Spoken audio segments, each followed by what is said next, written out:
State of Texas has not elected a Democrat to statewide office since Forrest Gump was the #1 movie in the country. Senate candidate Beto O'Rourke is trying like hell to change that. And if he does, he might look back on today as the moment that made it happen. And that is because today is the last day to register to vote in the state of Texas. This year has seen a surge in registered voters, a jump of 1.6 million since the last time Texas held a midterm election in 2014. O'Rourke now trails Ted Cruz by just 5 points in the latest polling, though some have him closer. And a super PAC has released this ad directed by Oscar nominee Richard Linklater attacking Cruz. Somebody left something on my door the other day. It said, Ted Cruz, toughest Texas. I mean, come on. If somebody called my wife a dog and said my daddy was in on the Kennedy assassination, I wouldn't be kissing their ass. You stick a finger in their chest and give them a few choice words.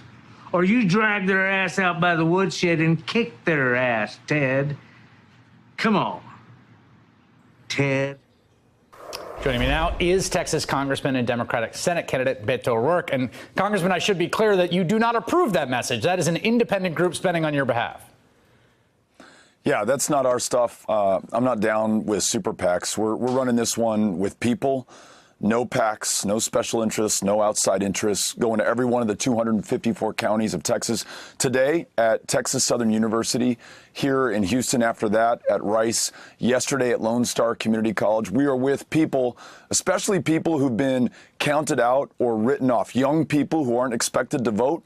We're there with them so that their stories become part of why we're campaigning and what we deliver on. And I tell you what, when we win, they're going to be a big part of the reason that we do. They are the leaders of this moment, and they're showing up, and they're registering, as you just said, and they're making a commitment to vote on October 22nd, our first day of early voting in Texas. So you just did this college tour. So part of the problem for Democrats is that Texas, when you look at it from a sort of 30,000-foot view, it seems like the vote should be there to win statewide for a Democrat. But turnout in Texas has been among the worst in the country. This is a Washington Post analysis. If you look at 2006, 2010, and 2014, it's at the very bottom with voter turnout in midterms around 30%. What is your understanding of why that is? So don't take my word for it. The courts 4 times last year found that people have been drawn out of their congressional districts based on their race and ethnicity, drawn out of a reason to vote, drawn out of their democracy. Now, the onus is on us to transcend that, give everyone a reason to vote, hence showing up in every county and showing up within every community within every county. Writing nobody off, taking no one for granted, giving everyone a reason to vote and help to set the expectations to which I'm going to perform in the Senate. And you see that on these college campuses. You see that in the 3rd Ward or Kashmir Garden here in Houston. You see it in every community we go to. Go into the Rio Grande Valley, where you've been, in Edinburgh and Weslaco and San Benito and McAllen, Brownsville, listening to those who've been taken for granted for too long and hence haven't shown up to vote. We're showing up for them right now. And this...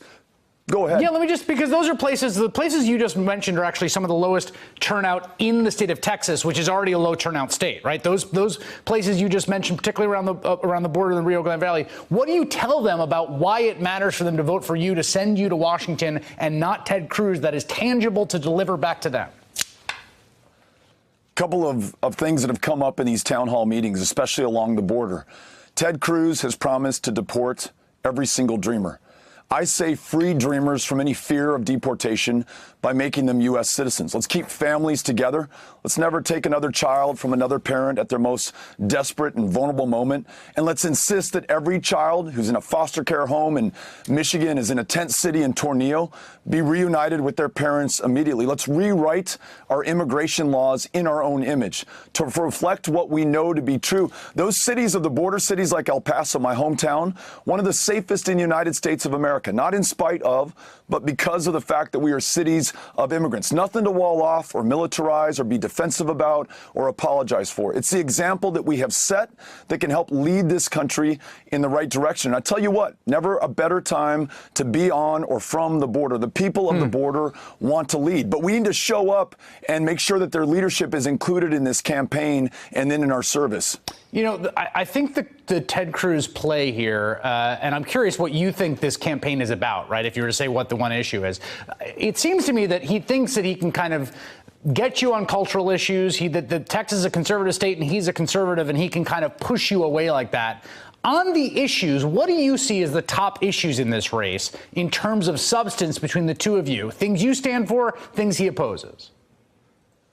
Healthcare is a great example because I hear about that in every single county, no matter how red or how blue. We're the least insured state in the United States of America. Number one provider of mental health care services, the county jail system. Ted Cruz has insisted that we repeal every single word of the Affordable Care Act, including protections for pre-existing conditions. I want to expand Medicaid, offer Medicare as a choice on the exchanges, get to universal, guaranteed, high-quality health care for every single man, woman, and child. There could not be a greater difference than that one. On immigration, he wants to deport the Dreamers. I want them here as U.S. citizens. I want to make sure that we have a legal path to citizenship for those who want to come out of the shadows and be with their families. Criminal justice reform, I know that we have a school-to-prison pipeline that begins as early as kindergarten. I want to make sure that we have equity in education, that we end the war on drugs, that we end the prohibition on marijuana, that we expunge the arrest records for those who serve time for possession of a substance that's legal in so much of the rest of this country, so they can get on with their lives, work a job, go to school, better themselves. These are the issues of substance that people are asking me about, wanting us to lead on. Let me get you on the record on Judge Kavanaugh. Would you have voted to confirm him? I would not have. We're 50th in the country, as you said, in voter turnout, by design, on purpose. Some people not intended to vote. We need a Supreme Court justice who believes in voting rights. In a state where you can be fired for being gay, a Supreme Court justice who believes in civil rights. A state that's the epicenter of the maternal mortality crisis. A justice who believes in a woman's right to make her own decision about her own body and have access to the health care that ensures that she can. He fails the bar on each and every single one of those tests. So the next justice to be nominated can only be confirmed if he, or importantly she, can meet those qualifications. And I'm going to make sure that we hold the president to that bar for each and every single one of those issues. Congressman Beto O'Rourke, whose voice shows you just how hard he's working. Thank you very much for making time. Thank you for having me on. Hey there, I'm Chris Hayes from MSNBC. Thanks for watching MSNBC on YouTube. If you want to keep up to date with the videos we're putting out, you can click subscribe just below me or click over on this list to see lots of other great videos.